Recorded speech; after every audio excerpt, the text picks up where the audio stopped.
pessoal, seja bem-vindo ao meu canal. Se você gosta de livro, filmes e séries, você está no lugar certo, principalmente de resenhas e recomendações. Vou pedir para você deixar o seu like, caso você conheça alguma outra pessoa que goste desse tipo de conteúdo, que você envie para essa pessoa também, e que você deixe um comentário sobre o que você achou do vídeo. Bom, hoje a gente conversa sobre Gente Pobre do Dostoiévski, né?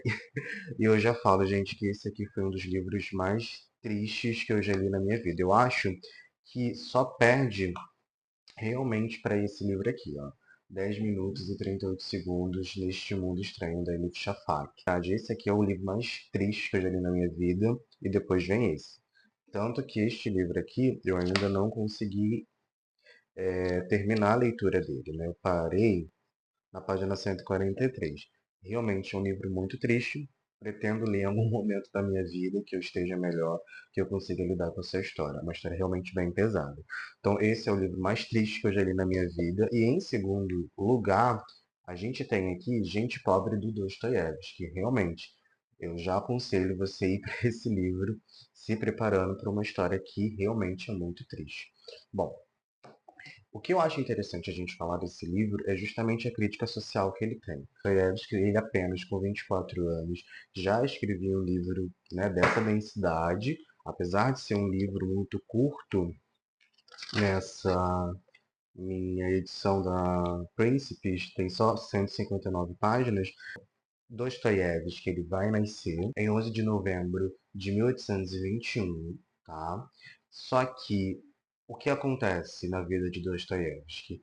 Ele, em 1837, tem o seu pai assassinado. Isso é dito na sua biografia, que é um grande gatilho para que ele tenha vários problemas, incluindo até a própria epilepsia. Ele vai vivendo a sua vida, ele vai estudando, ele vai se aperfeiçoando, e em 1846, na Rússia cesarista, ele lança esse livro, Gente Pobre. Bom, o que você vai ter nesse livro? Qual é a estrutura dele? A gente poderia dizer que ele seria realmente um livro no formato epistolar, em troca de cartas, mas esse livro também tem alguns momentos que a gente vai ter o narrador contando a sua própria história. A gente tem aqui um senhor, né, que não é dito a sua idade, mas a gente já imagina que ele esteja ali beirando já os seus 80 anos, e a gente tem uma jovem, que também não é dita a idade, mas a gente pode ali imaginar que ela já esteja ali com uns 20, 20 e poucos. A gente vai ter a troca de cartas entre esses dois personagens, mas vai ter alguns momentos que eles vão contar a sua própria história dentro mesmo da narrativa, e não por meio de cartas. E eu faço um adendo aqui, gente, para vocês prestarem atenção principalmente na história da jovem personagem. E realmente é um dos capítulos mais bonitos que você vai ter neste livro. E, sendo bem sincero, é uma das histórias mais tristes que eu já li na literatura. Como eu falei, tirando apenas esse daqui. Bom, a ideia do livro é essa. A estrutura também funciona dessa mesma forma. A gente vai ter então essas duas pessoas falando ali do seu dia a dia e das suas dificuldades entre essas cartas. E no primeiro momento você tem até uma impressão que esse senhor ele nutre algum sentimento afetivo, além, né, de um amor paterno, algo do gênero, né, até mesmo um amor romântico por ela, por essa jovem. Só que a ser questionado por isso, ele vai deixar bem claro que não, pede até desculpa por ter passado essa impressão. E aí você começa a perceber que, na verdade, o sentimento desse senhor é muito mais paterno, né, do que qualquer outro tipo de sentimento. Então, a gente tem essas trocas de cartas, e isso vai permear praticamente o livro todo. E nessas trocas de cartas, o que você consegue perceber entre essas duas pessoas é como que dentro das várias e várias desgraças que eles vão tendo, que eles vão passando, eles vão conseguindo se manter um pela amizade do outro. Então, cuido mais, a gente consegue ver também algumas problemáticas que eu vou trazer daqui a pouco para a gente conversar. Quando a gente para pensar no ponto psicológico e de como a pobreza ela pode afetar a sua autoestima, as suas relações, eu vou chegar nessa parte. Bom, e um dos primeiros pontos que eu acho interessante a gente parar para analisar quando a gente lê Gente Pobre é justamente a questão de como, naquele momento da Rússia, a gente tinha uma realidade de extrema pobreza. A gente tem o personagem, né, que seria, como eu falei para você, o senhor desta carta, que vai em algum momento contar também um pouco ali da sua realidade, das pessoas que ele convive, mas o que a gente consegue perceber através desse senhor é como ele tenta, em vários momentos, esconder, né, essa pobreza, essa dificuldade, e ele vai se doar muito, muito por essa jovem, a ponto de ele começar a se negligenciar, porque ele mesmo não consegue ver isso, mas é muito visto também pela própria jovem, e ela não gosta disso. Só que em vários momentos você se questiona que ele não pensa nele. Ele não pensa na sua vida, nas suas dificuldades. Ele parece que, por aquela pobreza toda que ele tem, ele só encontrou uma pessoa que ele gostasse, tanto que é essa menina, né, que é essa jovem, que ele acaba se anulando. E aqui tem vários momentos onde ele vai contar das suas dificuldades, das suas roupas gastas, da dificuldade de se manter. Vai ter momentos que ele não vai conseguir pagar o seu aluguel, e isso vai gerar várias e várias questões para ele. Ele trabalha numa repartição pública. Quando a gente fala de um funcionário público nessa época, e principalmente na Rússia, a gente precisa ter em mente que a gente não fala de um funcionário público atual, como hoje em dia. Não é porque ele era funcionário público que ele ia ganhar muito dinheiro, não. Ele ganhava muito pouco e isso não dava nem para ele se sustentar direito. E ele ainda tentava ajudar essa jovem. E aí ela sempre muito preocupada, sempre querendo muito que ele se preocupasse com ele, que ele também, né, fizesse as coisas para ele. Só que ele não consegue entender isso. E você vai analisando que ele vai entrando numa espiral de querer ajudá-la, de que ela acaba sendo o centro da sua própria vida, para talvez, né, não lidar com esses sofrimentos do dia a dia, que ele vai se intrometendo em várias e várias situações pesadas. Então, o fato de que a cada momento você só vê que as coisas vão piorando e piora cada vez mais e mais e mais. Quando você vê aqui que alguma coisa vai dar uma melhorada, vem alguma outra situação e acaba também se mostrando como pior. Então, assim, tem uma parte aqui que é quando ele tá tão mal por muita coisa que está acontecendo na vida deles, não só na dele, mas também dessa jovem, ele fica muito preocupado, que ele acaba errando uma coisa no seu trabalho e ele vai perante ao juiz, né, tentar se explicar. E é assim, de uma descrição tão vívida de vergonha, justamente pelas roupas surradas, por tudo que estava acontecendo, o olhar das pessoas que o Dostoiévski aqui ele consegue pegar e descrever. Mas é de uma coisa tão vívida que você se sente naquele lugar e você se sente envergonhado, como se você estivesse ali com ele e sendo ele. Então, assim, é algo muito forte. Eu, Lucas, achei muito forte e eu achei muito vívido. E, assim, é impressionante que com apenas 24 anos Dostoiévski consiga escrever algo tão vívido e tão bom como esse livro aqui, gente. Realmente uma leitura muito, muito boa e é uma descrição de sentimentos e de vivência que é surreal.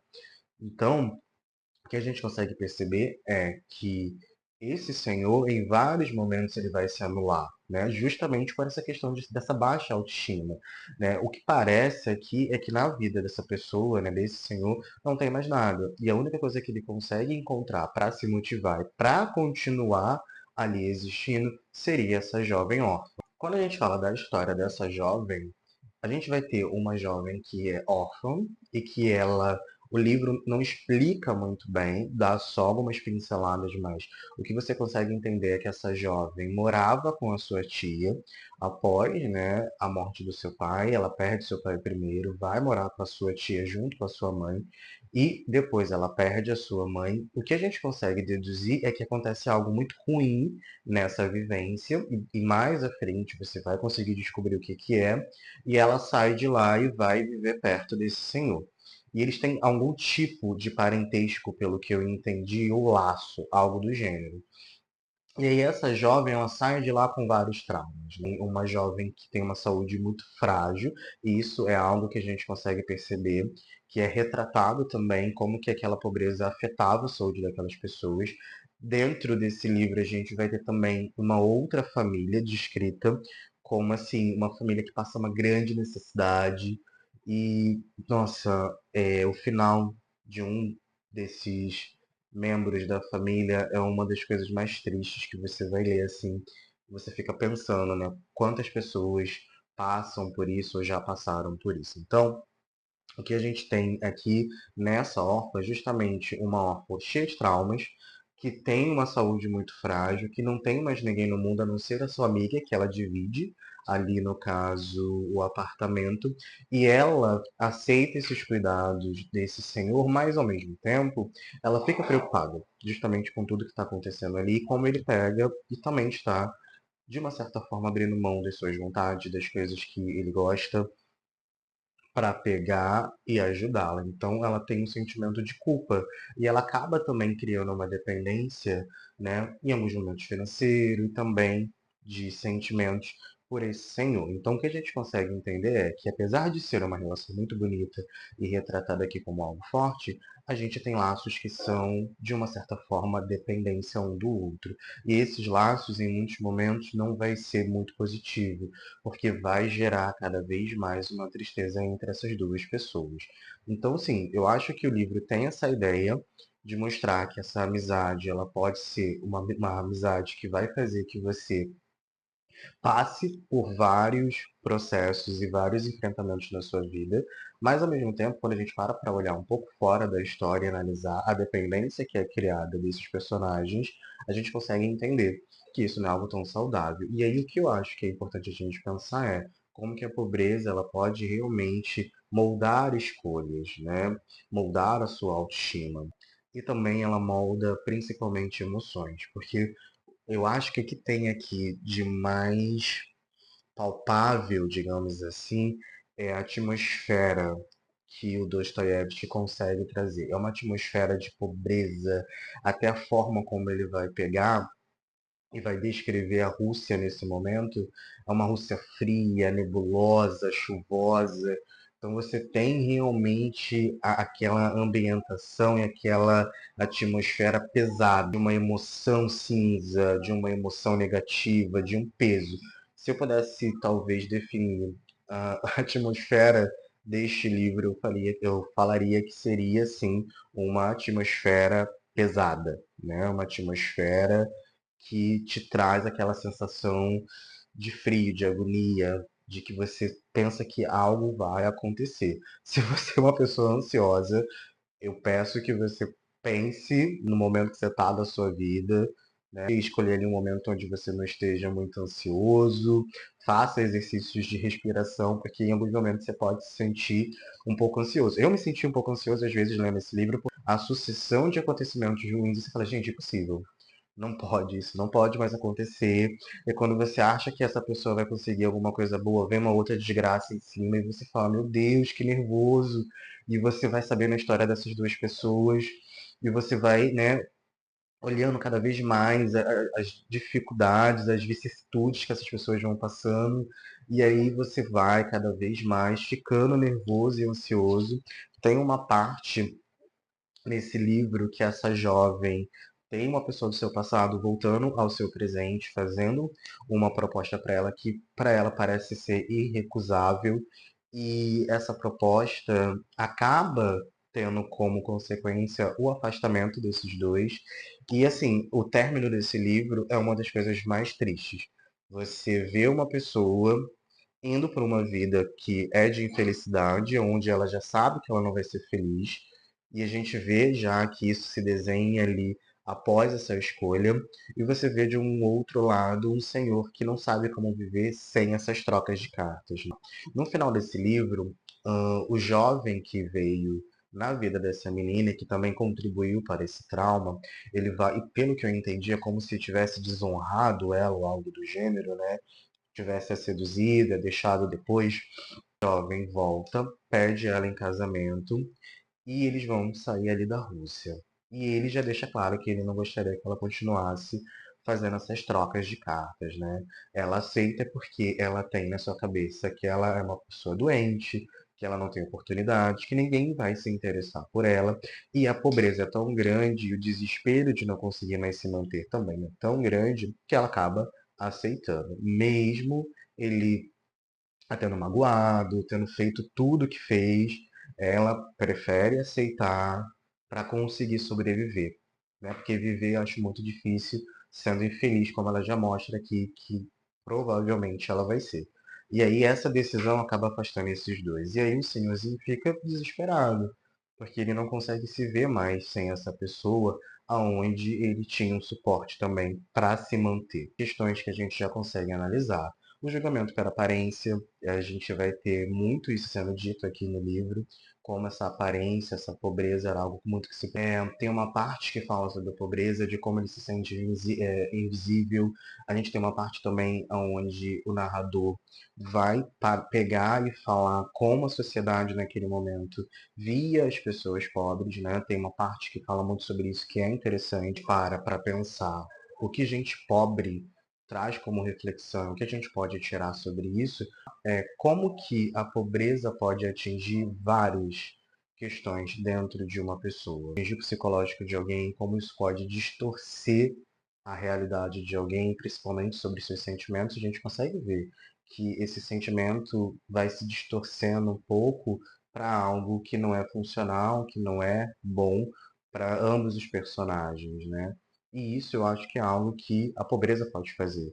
Quantas pessoas acabam ficando em situações ruins por causa disso, né? Por não ter escolha. E isso é realmente retratado no final.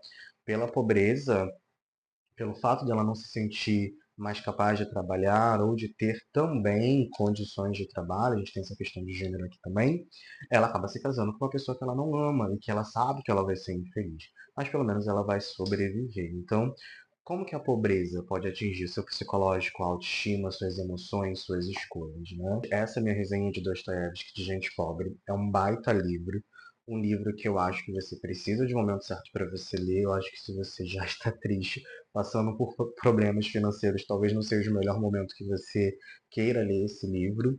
Não sei, isso pode te deixar mais depressivo ou te deixar mais chateado. Então, assim, pense no momento que você vai ler esse livro, mas é um baita livro. Eu acho que o olhar que Dostoiévski coloca aqui é um olhar que ainda se mantém.